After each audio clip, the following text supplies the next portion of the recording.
oggi ho presentato 3 corti, due molto brevi. Allora, uno è Border, che credo duri 53-54 secondi, quindi meno di un minuto.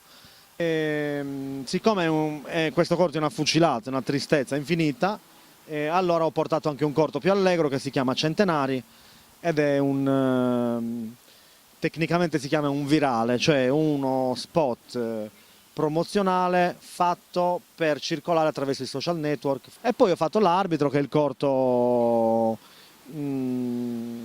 che già presentai nel 2009, l'anno in cui vinse il David, ed è il corto da cui poi ho tratto il film, ed è il lavoro credo più importante che ho fatto anche dal punto di vista artistico.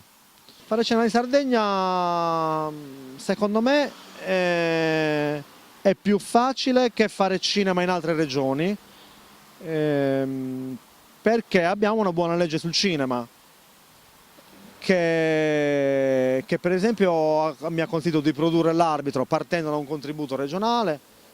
Fra l'altro mi ha consentito la Regione Sardegna di studiare cinema, mi ha pagato per andare a Roma a studiare cinema, per cui credo che in Sardegna ci siano degli strumenti legislativi e finanziari che in altre regioni non ci sono. Questo non vuol dire che fiocchino le salsicce, però neanche che questa legge sia stata applicata correttamente nel corso di questi anni, però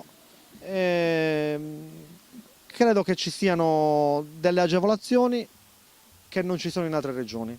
E fra l'altro ci sono delle facce in Sardegna che non ci sono in altre regioni, ci sono anche delle persone che hanno la voglia e il tempo di fare cinema, come non succederebbe mai a Roma, per esempio.